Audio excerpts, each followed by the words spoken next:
We're back with another episode of the Young Black Suburbans. I'm here with a very special guest, all the way from Toronto, Canada, Graeme Boyce. How you doing, Graeme? I'm doing very well. Thank you very much. And thank you for inviting me to the show. Good. I appreciate it. It's kind of reciprocal because you guys invited me on your show a few weeks back. So it's always good to network and build relationships with people, Absolutely. especially when they're from another country. It's always special. Um, so I'm having you on the show not because you're from another place. I have you on the show because you're a boxing fan and fishing. How do you say it? Aficionado? Aficionado. Um, how did Graham from Toronto? Are you from Toronto, first of all? Well, actually, I was born in England. Oh, you're born in England. I was born in England back in 1960 Oh, whereabouts? in Lancashire in a town called Preston, or a city called Preston. Preston. I've been to Preston. A very Wow. good place. Yeah, yeah, very good place. That's more. That's a little bit north of Manchester, right? Yep, you're pretty well in between Liverpool and Manchester, and yeah, right in the smack dab of Lancashire. Nice. And you migrated to Canada? Yeah, when I was 7, we moved to Montreal actually first, and that was in 67. And then a few years later in 73, we moved to Toronto, actually a small town just outside of Toronto called Whitby, where I had my teen years. Then I went off to university.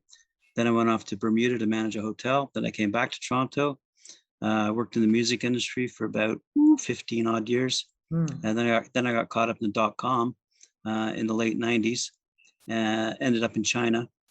Right. It's a long and interesting story. Right. But since returning from China, I've been helping entrepreneurs launch their ventures, whether by building business plans for them or introducing them to venture capitalists, and just getting their businesses off the ground.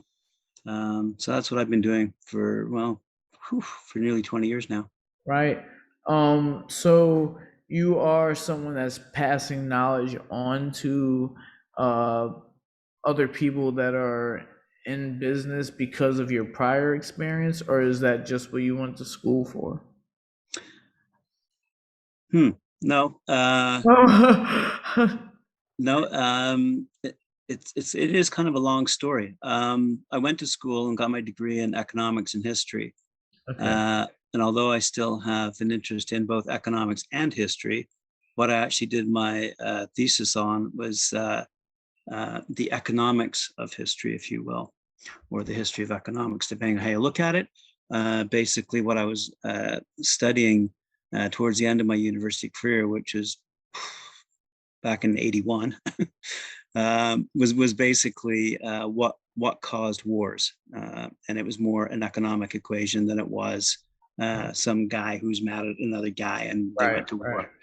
Um, so that's that. So I wouldn't say that as opposed to someone who goes to medical school or law school, I ended up being involved in either economics or history, although I am still involved in history, and that's a whole other story. But what actually happened after the .com, I had made a lot of money and lost a lot of money, and met a lot of people with money who wanted to make more money. Mhm. And so I find myself in this kind of middle ground, enabling entrepreneurs access, if you will, to financiers, because it's a very strange business, and I'm sure there are many people, especially in the boxing community or the sports world in general, or any of the what we might call talent-based industries, the Mhm. fashion industry, the music industry, the entertainment industry at large, the sports industries. They're all based on talent, and it's all an equation of managing that talent and having the expertise to, if you will, protect the almighty buck. Right. Um, so when it comes down to it, what I do first and foremost is write business plans for the people that I work with to ensure that they know what their business is all about and where the money is going to be allocated once it's acquired, whether that's through revenue or through investment. so that there's no gray area in that regard. And they really appreciate that kind of knowledge. And that knowledge was all acquired from the School of Hard Knocks, to be blunt. Right. You know, if I can use Um, a boxing euphemism. yeah, yeah. Um, and there's a lot of webs that you said there that can pertain to the boxing business um that you actually spoke about in the business realm. You also mentioned that you were in the music business. That automatically made me correlate to both. Um, you're in the business of making sure that people make the right moves at the right time, I guess is what I'm hearing. Making sure that they start their business correctly and that when the money comes in that they use it wisely. Yes. Um, Not to keep it simple, but that is pretty well it. And the only thing I would add to that is it really that those decisions are based on those individual ambitions. So if someone's doing something because they're simply passionate about it, it's a hobby, and they don't really care about making money, then it's not really truly a business per se. But right. the other key ingredient that a lot of entrepreneurs have to keep in mind, no matter what level they're at, is what's called their exit strategy. So if they are in fact find themselves so successful at what they're doing, and they want to invite either partners or they want to sell out to say a huge corporation, they need to know at what point they're going to be happy doing that. Hmm. Like, so they might have an agenda of say, well, when my business hits 30 million in revenue, it might be too big for me to handle. I'd be more than happy to uh, entertain thoughts of either a buyout, as I say, or other partners who can keep me involved on the side, but keep me involved, and I'd be happy to move along with the growth of the company. And there's just various ways of tackling that issue. It's a pretty heavy issue, quite frankly, because entrepreneurs who launch their businesses from the get-go, and maybe their first business, they really don't want to let it go. So they don't really envision having an exit or a need for an exit strategy, but it Hmm. becomes very critical if their business is successful. Yeah, yeah, and f- I'm going through that a little bit, not on a huge scale, but I'm outgrowing my gym in my area. I don't necessarily want to franchise. I'm not really thinking that that is the best idea for my business because I feel like it will lose quality as far as the product goes. The more we spread out the Witherspoon way of boxing, the less it will be actually the Witherspoon way of boxing. So if I was to talk to you, Graham, I say, okay, I have all this revenue coming in. How can I maximize it doing something totally different than what I'm doing right now? Would you have the answers for me saying, oh, okay, I think that you should invest your money into drones, let's say, I don't know, anything. Do I you? think the first thing that we'd take a look at is what is proprietary to your business. So in your particular case, if you own a gym, as you do, and you're training, it's a very personal thing. So it's not like you can franchise, because then you're going to leave it in the hands of other trainers to develop, if you will, and utilize their own training methods, which may not be akin to your own. In which case, you might need to develop what's called a set of brand guidelines, so they have to stick to your. And in that case, your training regimen becomes somewhat branded.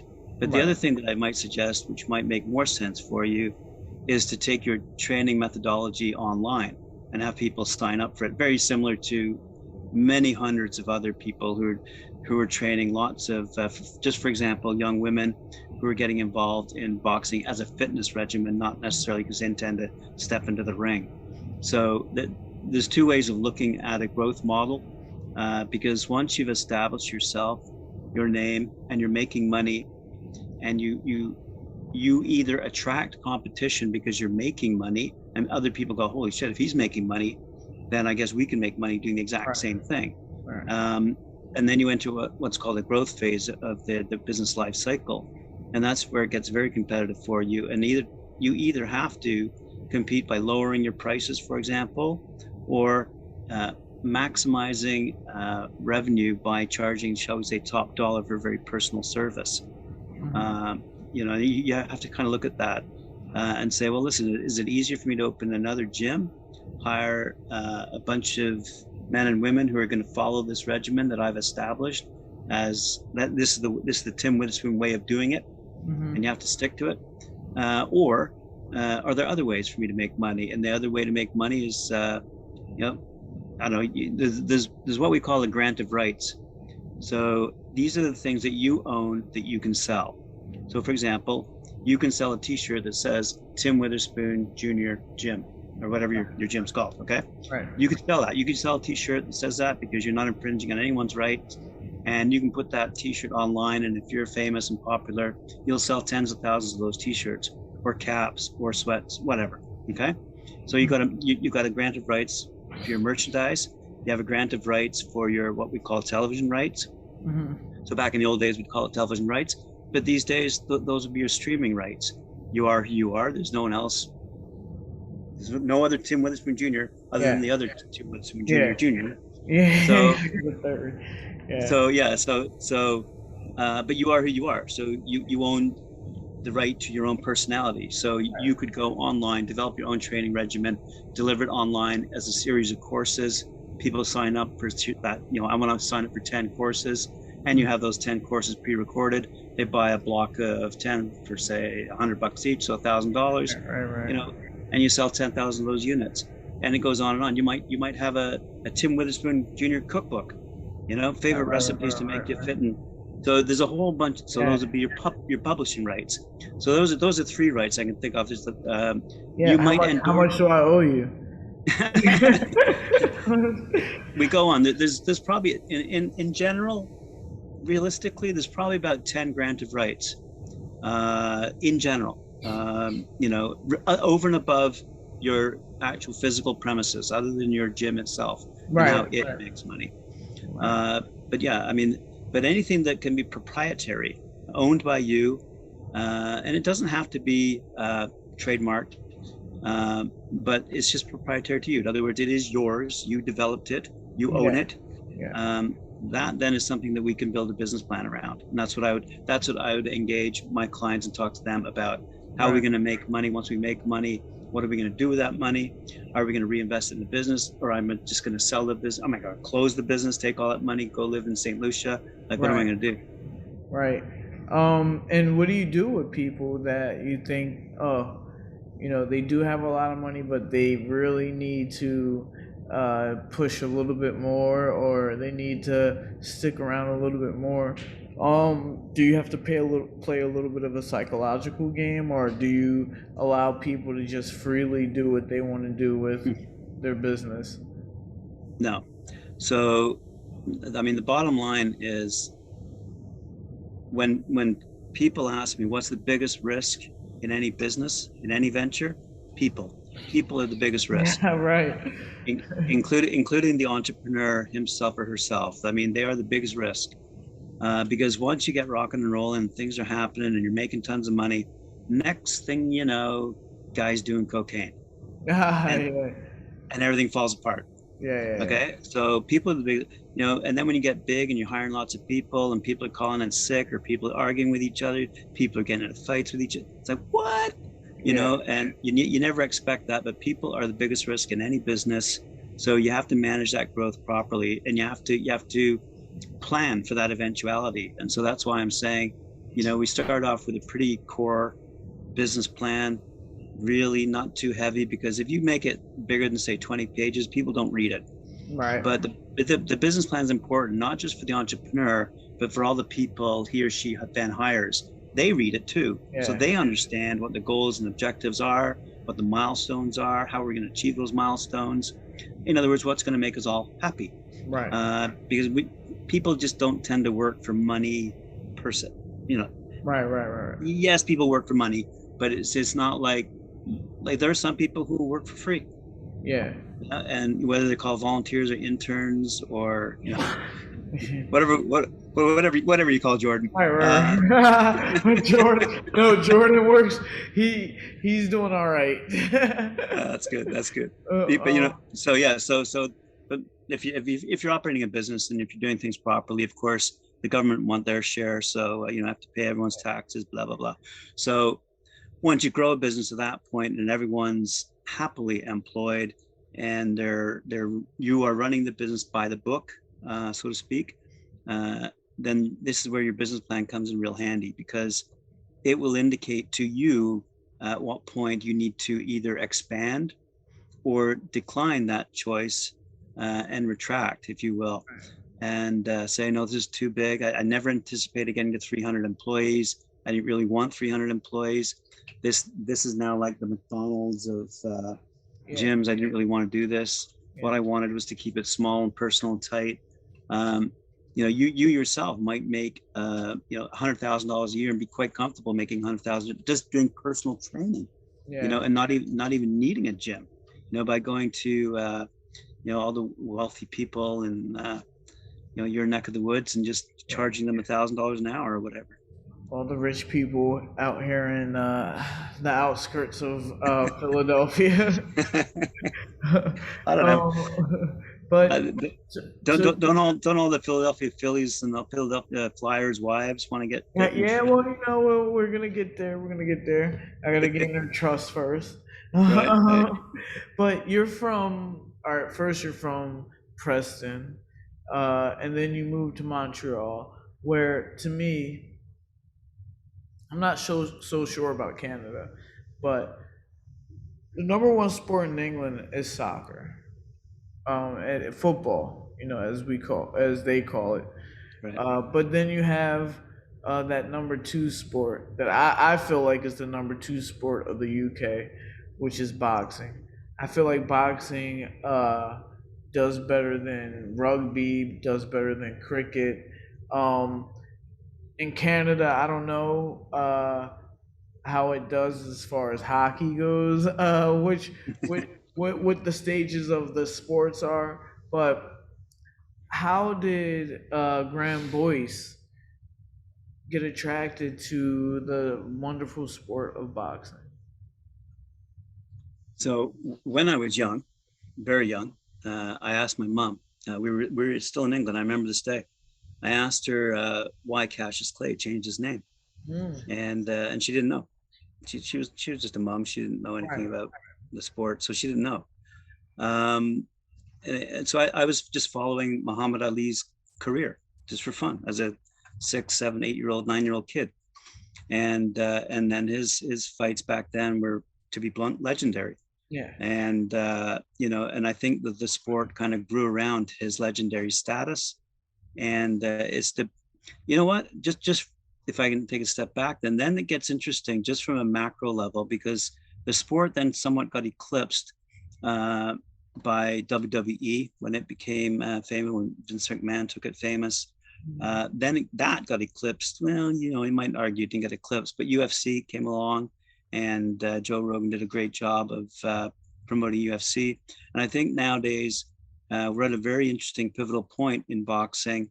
And this is so now to answer your question, before COVID, a bunch of us would meet in a pub.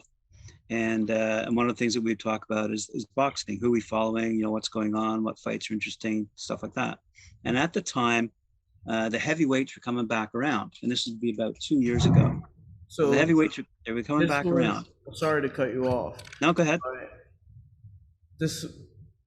We're talking about a year and a half ago. Right. So we were meeting in a pub, and then COVID hit. So then we weren't allowed to meet in pubs anymore. So we started meeting online, just like this. Mm-hmm. And we had a group of sometimes 4, sometimes 5 people coming on, and then we decided to record it, just like you're doing. And next thing you know, we were publishing these things, and it grew rather astronomically. So we went from a Zoom call to a restreamed meeting to being restreamed over 17 different platforms around the world, to being hit up by places like Nigeria and Philippines and places that we didn't think would be hitting. But we'd be getting messages. So we interviewed some people who were boxing in Lebanon. We interviewed, this is early on. This is like when we first started back last fall, like a year ago. So we started interviewing people who had as much, but actually these guys were legitimately in the game of boxing, if you will.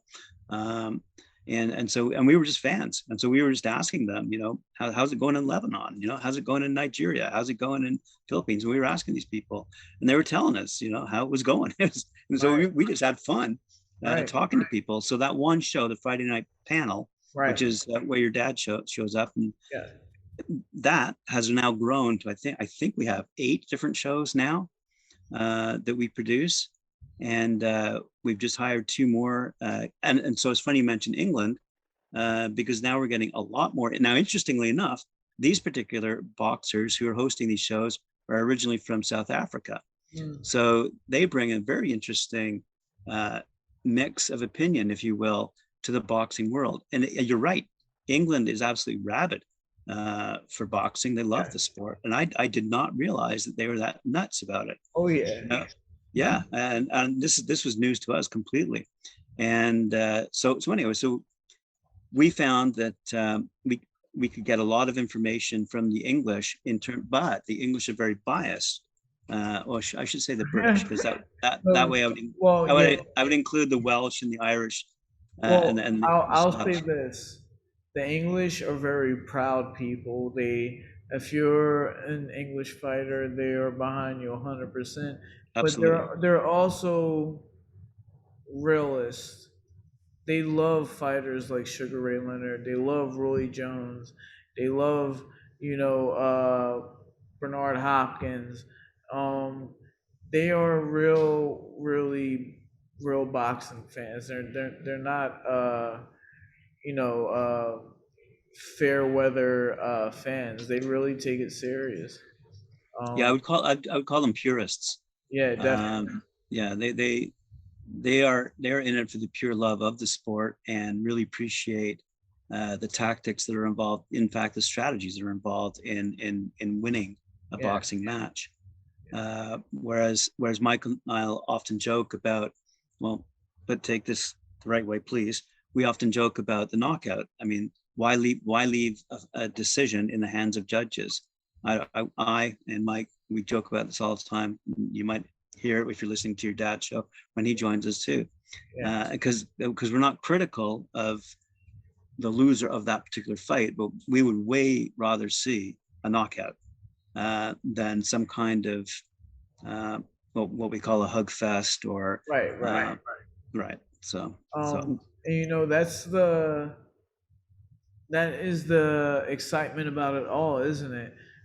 You can be the best fighter, the best technician, but ultimately the fans, the people that enjoy it, doesn't matter if you enjoy it at its highest level or the lowest level, you want to see that knockout. And I think that is a little bit of the advantage that we have over the UFC, where it comes to uh, knockouts and when it comes to excitement. A lot of people get a little bit turned off when, and it's not everyone's fault because we're not really educated when it comes to ground game. right. But it's not really that exciting when people go to the ground and they're wrestling, they're holding each other for that long.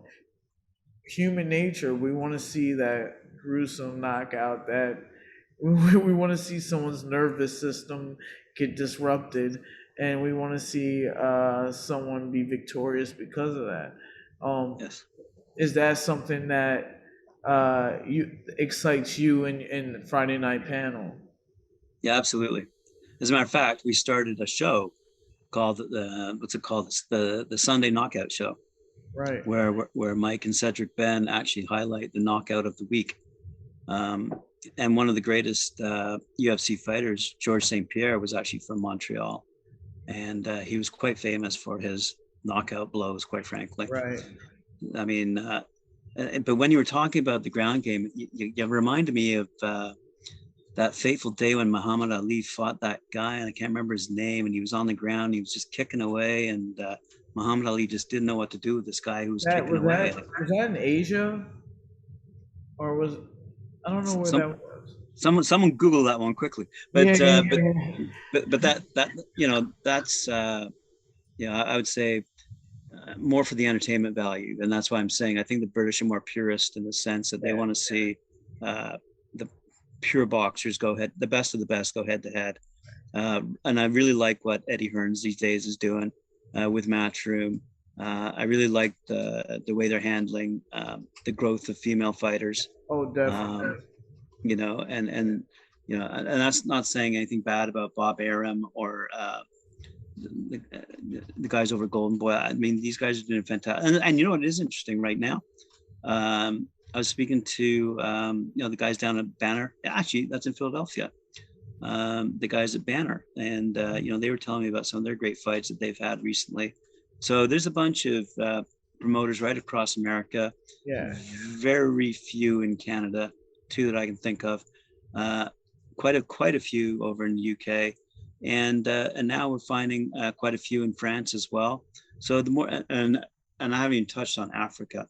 Yeah. I mean, I can't believe how big the sport is in Africa, It's and because we have, as you know, we've got the East Africans, the South Africans, and the West Africans. And it's unfair to leave out the North Africans,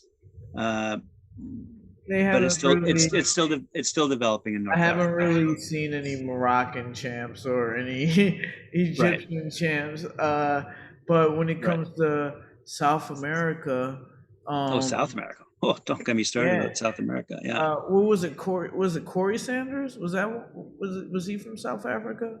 Who was from South Africa? Oh, I thought you said South America. No, South Africa. Um, I believe it was Sanders, right? White heavyweight guy. Fought Klitschko. Was he the first one to beat Klitschko? Nah, you got me. Oh, come on, you're supposed to be the historian here. But I have a question though, because I mentioned how soccer slash football was the number one sport in England, Canada. How do you see sports broken down from your point of view? Um, I know we have like Stavern, even Arturo Gotti came from Canada, right? Um, and we had Lennox Lewis went through Canada at one He point. did. He he Uh, he won the gold medal for Canada at the Olympics. is boxing big in Canada like it is in America and the UK? Not yet. No. I'll tell you why. The biggest province in Canada is Ontario, and in terms of population, in terms of prosperity, and if anyone out there from Canada is sorry for being honest, but the end of the day, it is the most populous and most prosperous province. But for a very long time, the sports commissioner would not allow boxing bouts to take place in Ontario. Therefore, the sport really died, and for at least a decade. His name was Ken Hayashi, and you'll hear boxers to this day whose careers were ruined because they were not allowed to compete in Ontario. And if you want to be a Canadian Olympic boxer, you literally have to move to Montreal in order to be trained at the specific Olympic facility for the Olympic athletes. So I don't know if you know that, but I mean, to fly from Toronto to Vancouver, for example, is a 6-hour flight. So it's not very easy for independent, because it's not like there are management systems set up here in Canada that like there are in other countries. It's not as developed. Yeah. When you think of how developed hockey is here in Canada, for example, even though the vast majority of young kids probably play soccer more than they do hockey, Right. the vast majority of money is put through hockey. I mean, if you think it'd be very much like basketball, football, baseball in America, where if you think your kid is going to be a NFL player, you're going to spend 30 grand a year Yeah. sending him to elite training camps, and that's the same as what it's like up here for hockey. Our national sport is actually lacrosse. Oh. So Wow. Is yeah, so there it's not. a big professional lacrosse circuit there? Like we have the NFL. Is there NFL of lacrosse? uh, there is, and it's very much. I think it's North American actually. North American Lacrosse League. So And Toronto has a team, the Toronto Rock, but it doesn't attract the same fan at all. I mean, it's just several thousand people will go to lacrosse game. It's a very misunderstood game. It's actually very complicated. Um, so your average fan would, because it's like if you didn't understand basketball at all and you wondered why there's all these whistles all the time. Yeah. You really have to dig down and become from a young age, a fan of lacrosse to understand what's going on and why people are doing certain things. Right. Whereas soccer/football, you give some guy a ball and say, "Hey, put it in the net." It doesn't get much easier than that. But when I remember watching, like I said, what was it, Bermain Stavern, watching him fight, watching Sid Vanderpool, you remember him? Yeah, Uh, we've had stadiums, they would be packed in Canada. The shows would be very good quality shows that I do see. Um, what would you say is the one thing that's stopping Canadian boxing from exploding? quality of fighters would be the first issue. Hmm. Right now, our boxing programs are only starting to be reignited. COVID has certainly put a damper on that. But once COVID is over and finished with, and people are back, well, people are back in the gyms now. But once we have enough professional trainers, we have enough conditioning coaches, we have enough people who understand the sport, who've been around the business of boxing long enough to understand how these boxers need to be developed. Yeah. What we don't have, or we don't have the companies that include the matchmakers. So we're reliant on partnerships with our American affiliates, for example, who will take the best of the best Canadian Yeah. boxers and put Yeah. them on cards, mainly south of the border. Or actually, you know what? There are cards now happening in Montreal. Montreal is reopening. And so there are quite a few actually coming up this month, I believe, or sorry, in October. There's a couple of major fights going on in Montreal. So that if you go to Montreal, yes, you'll see a different atmosphere than you would in Toronto. Toronto, you still, well, quite frankly, it depends who's promoting it and how much money there is to promote. Hmm. It is all an equation of money. But again, bottom line, you need to have the quality of fighters. So right now, if you were to find the 10 best boxers in Toronto, they would not attract 1,000 people. I guarantee it. Wow. You'd probably have better success if you were to put on a bout between 10 policemen from Toronto versus 10 policemen from Montreal, because then you'd get, because our police force in Toronto is something like 50,000. So Yeah. you'd probably get more people from those police Wow. forces attending that than you So would the common public. what you need is a Eddie Hearn or a Golden Absolutely, Boy absolutely. in Montreal, Toronto, and Vancouver to monetize on the talent that you do have. Is there a good amateur circuit how does it work in Canada and America? Like me, I won the Golden Gloves in 2004 for Pennsylvania. So that means that, in my weight class at that year, I was the best amateur boxing in my state. And it doesn't even mean that I was the best. I was the best one in that tournament. You Right. know, um, is that going on, the development of kids and Olympic style amateurs? Is that going on in Canada? Yeah. I mean, we have a we really do have a really it's not an excellent program, but a great program to Mhm. develop the amateurs. I think what happens though is uh, the amateurs can fight to a certain level of performance before they realize that they're losing time and time again at the amateur level. That is when they face international competitors, Right. whether they be from Europe or South America or Mexico or even America. There's losing. They're not that skilled. Hmm. It's not that we don't have the programs. It's that, like I said before, I think the talent pool is not that deep. Right. So we do have excellent fighters, but not a lot of them. So Uh, Canada is basically waiting for their Floyd Mayweather, for their after their Mike Tyson to show up, and you know, I had a guest on my show before, and his wife was from Samoa, so I brought up David Tua. You know, Nice. uh, he's the only heavyweight champ. I don't even know if he made it to the championship. I think he won the WBO or something. Uh, from Samoa. You guys are waiting for your David Tua. I mean, to me, actually, Lennox Lewis was he counts. Yeah, yeah, no, no. I mean, without a doubt. I mean, there's because we had George Chuvalo before Right, that, right, right? right, right, right. So, so we have had several champion, excellent caliber fighters, without a doubt. I tell you where we have more talent right now is in the women's category.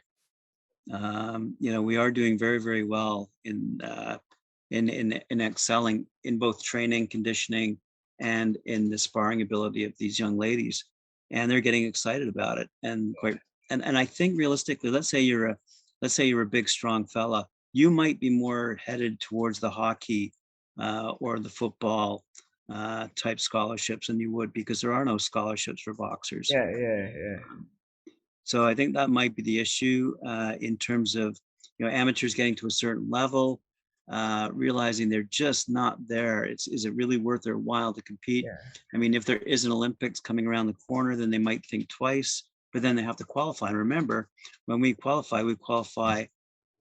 in North America. yeah, So we have to compete against the Americans and the Mexicans and yeah, and those people from the Caribbean as well. So yeah. You Puerto got Rico, Dominican Republic, Cuba. Cuba, Jamaica.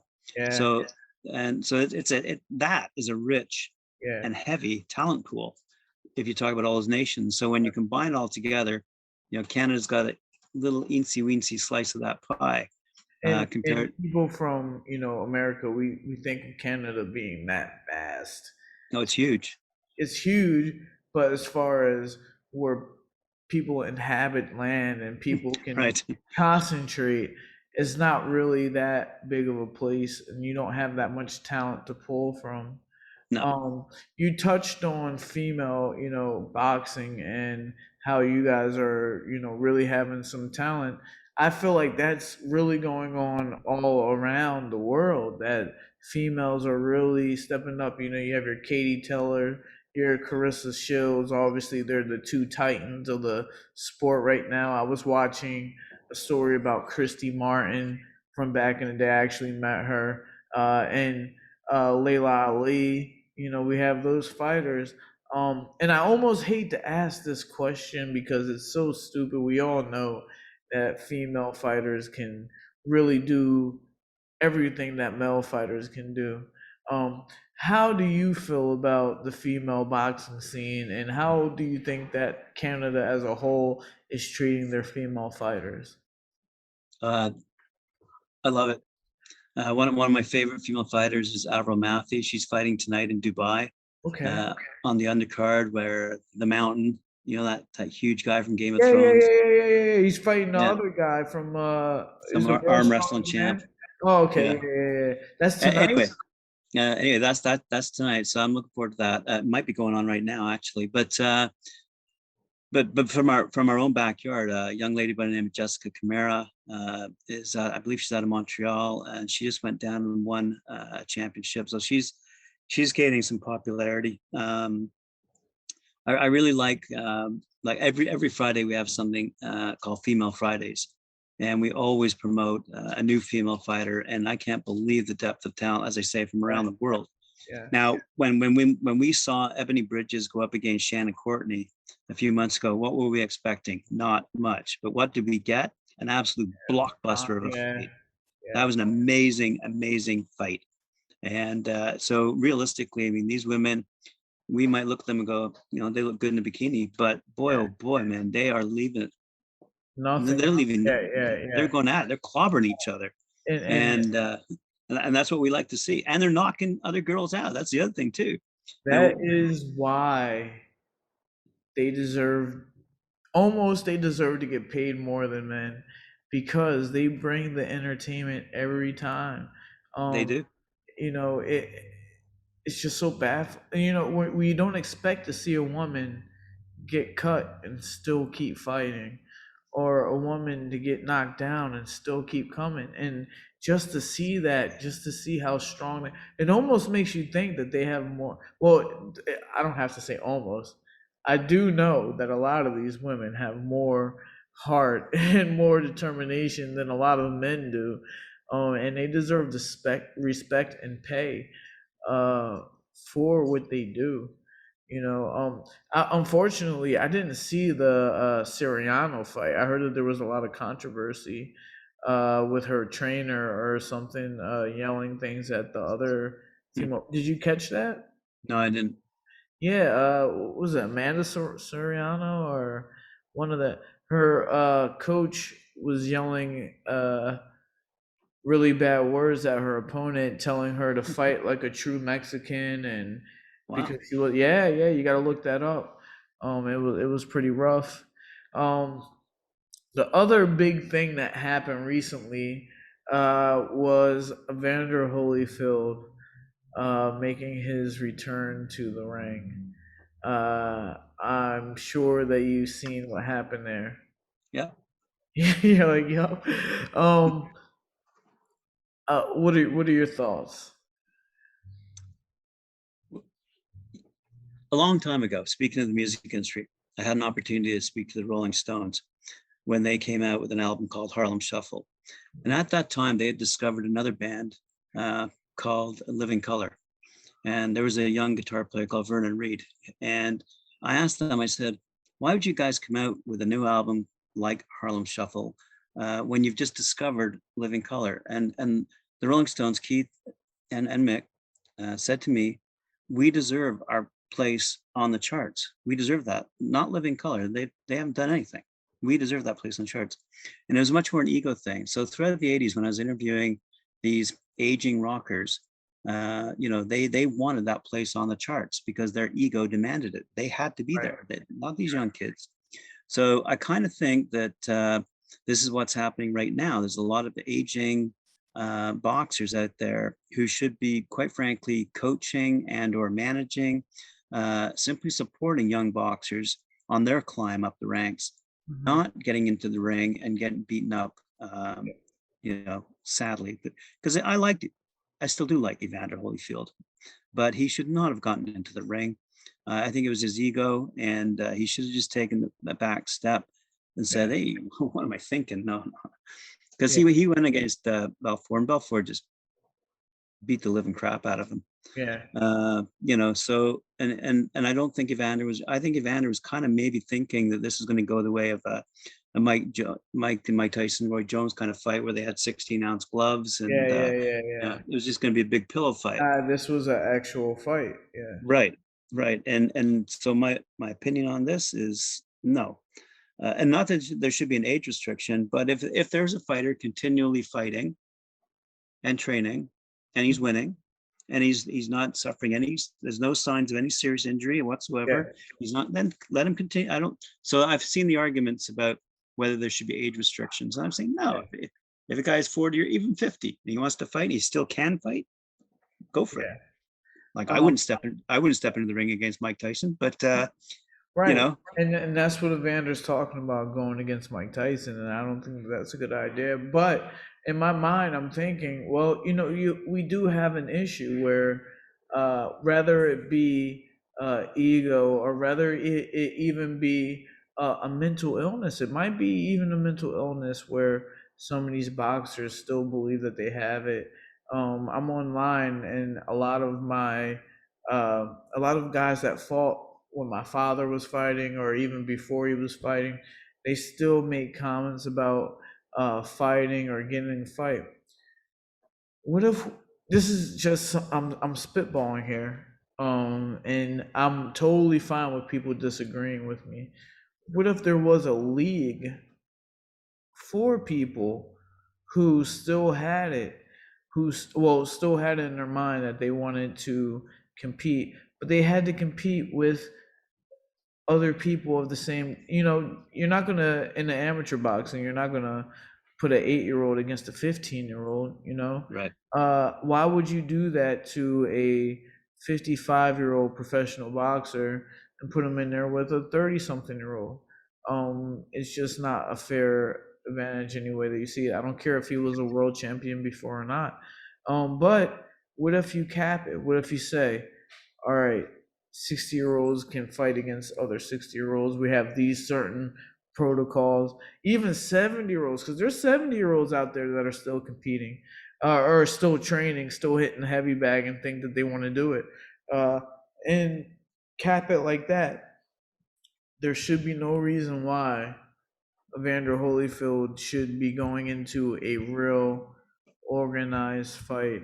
He should be wearing a headgear, 20-ounce gloves, uh, fighting somebody who is of equal age and equal, for the most part, activity.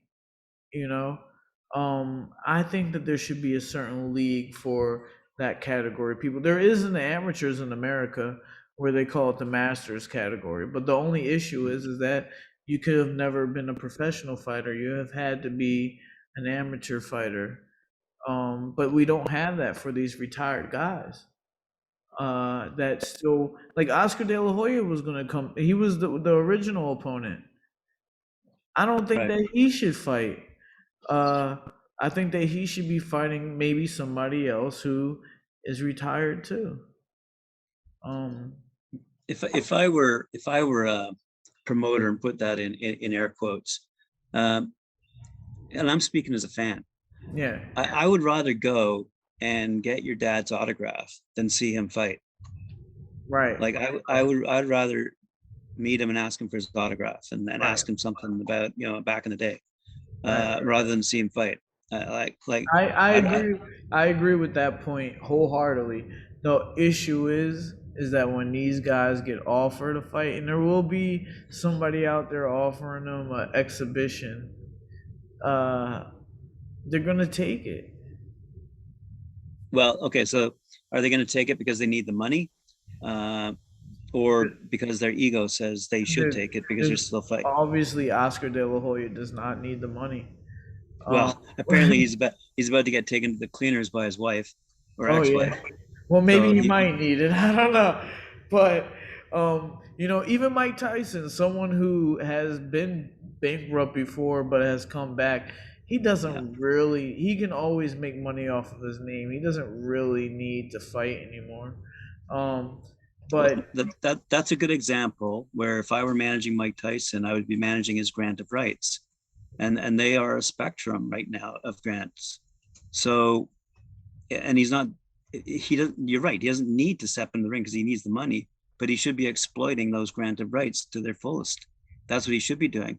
One of his I'm good gonna give friends you is a job. I'm gonna hire one you. of thank you. One of Mike Tyson's good friends is Zab Judah.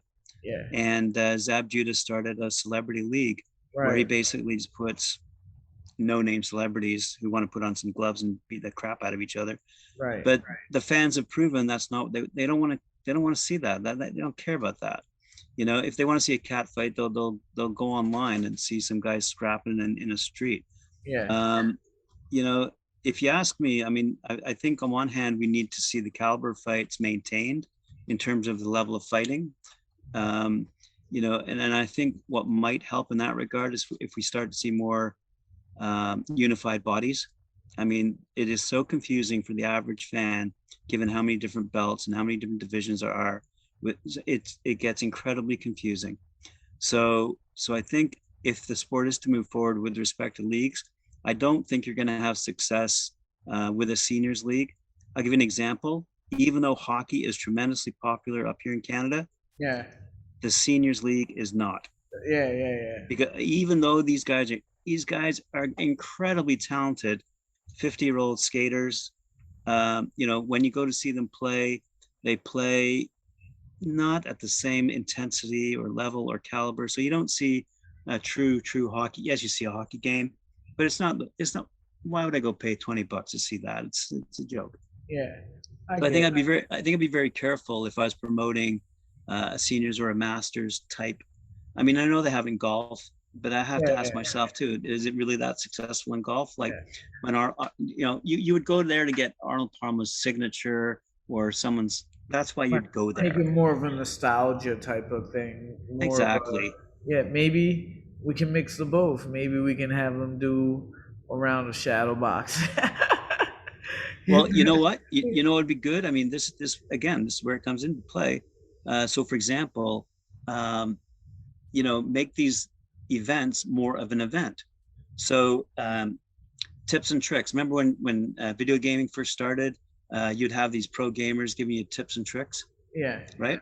So exactly. same thing. I mean, um, guys like your dad could make a Yeah, ton of money just giving tips and yeah, tricks. yeah. YouTube Um, channel and all that. Yeah, Absolutely. I mean, you don't, and this could happen. So just for example, if boxing were more of an event as opposed to just bout space, you know, um, you know, say between bouts you had a world famous like your dad come onto the stage and say something to the crowd. hmm, Even reminisce about something the crowd would love that as opposed to I don't know yet another I don't know, yeah, yeah. you know, Another Holyfield thing musician that just or happened. yeah, like Yeah, I'd rather see great professional fighting, yeah. and if you're going to put something in the middle, like keep it boxing related, Right. not Very good like idea. I don't understand why no one's doing that. Well, Um, we're waiting for you to take over Canadian boxing. So yeah, so in you that know, in that like Canada's kind of like the Switzerland of boxing, where you know we're neutral in this. We're between yeah. we're between England and Okay. America. You're just waiting to see what side the but you also have the other spectrum where you have the young guys that really haven't paid their dues and are making a lot of money. I'm talking about the YouTubers and the celebrity boxers who are Right. making money. Um, how do you feel about the Logan Pauls and the Jake Pauls of the boxing business? um, they're not really okay. They're boxers, but they're not fighting boxers. So they're providing entertainment value for their fans. Hey, 20 million fans, Yeah. pay some money and I'll go and watch me just go cream some guy. That's what it's not because the average fan of either Logan Paul or Jake, but they don't know what boxing is really. They don't know any of the rules. Yeah. They're there to see their guy hit some other guy and cheer. That's it. Yeah. So I'm not a big fan. I mean, what we should be doing is exploiting those 20 million YouTubers who have a slight interest in boxing, given exposure to boxing. Yeah. And once being exposed to it, then they start to understand, hey, there is a bit of a strategy here. Oh, wait a sec, there are rules, and educate them. And yet nowhere do I see a lot of training videos online, but nowhere do I see, if you will, the education of your, because you know what when we're young guys, what do we like to talk about? We like to talk about sports, or we like to talk about cars. We like to talk about stuff that we know something about, Yeah. and sound intelligent while we're talking about it. So no one's ever going to go to a boxing match and try to say something because they might sound stupid at the end of the day. Yeah. So they're not going to say anything. So if we were to give, say, 10 courses online, here's what to watch for. Here's what a southpaw is. Here's a southpaw stance. So when you hear the announcer going, "This guy's a southpaw," oh, now I get it. Yeah, okay, Mhm. all right. And the difference between a jab and a hook, Yeah. elemental stuff like that. Very So the basic. guy, Yeah. yeah, I mean, if you started doing stuff like that and educating the average boxing fan who follows Jake Paul or Logan Paul, and educate them as to the rules, because you know what, we used to have a lot of our English relatives come here and watch ice hockey for the first time, and they get when you take them to the game and they watch it live, they go, "Whoa, that's a great game." Yeah. Didn't understand the rules, of Yeah. course, but at the end of the day, they were terribly excited about the game. Right. So then they asking more questions about the rules. Why was that whistle blown? And then when they understood the rules of the game, then they got it Same and thing got about into it. American football. Exactly. Yeah. Exactly. So I think the same mentality exists. So there are fans out there into the millions who could be fans of boxing if they were educated to the point of understanding what the rules of the game were. Right. And so, for example, how at the amateur level points are scored. I mean, why do we watch car racing? Seriously, why? We watch it because we want to see the big wipeout. That's why. Yeah. You know, I don't. Why else would you see watching cars go round and round and round? Yeah, but you make some good points, Graham. And you know what? I feel like we have to do this again because we only touched the tip of the iceberg. We touched on very elementary topics. We didn't even go into specific fights or specific situations in boxing where we had to do some analysis. So I think that we're gonna have to have you on it and Mike as well. And do round number 2. How do you feel? Round 2, that's great. Yeah. No problem. Anytime. Just you got my email address. No problem. Definitely. I enjoyed your perspective. It's not. Matter of fact, I think you're our first international, even though we're both from North America.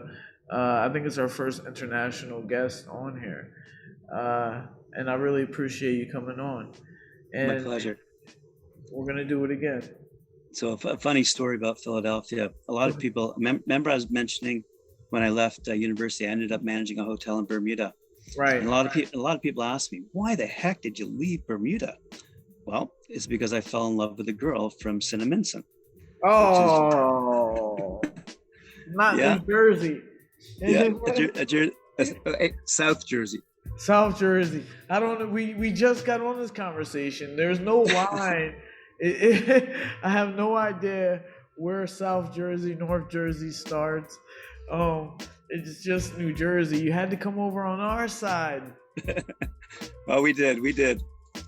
This was certainly a long time ago, back in the 80s, actually. Did Muhammad Ali have a house there? Or good question. I have no idea. He had. If he did, I never met him. Yeah, he had a house either in Cinnaminson or somewhere in South Jersey. Yeah. That's cool. That's cool. We're gonna have to research that. Yeah. I didn't know that. Learn something new every day. Yeah, definitely. So, Graham, what I'm going to do is I'm going to schedule on the show again. Sure. We're going to get it done. I really, really appreciate your insight and your your perspective on the boxing game. Also, your business tips. That was great.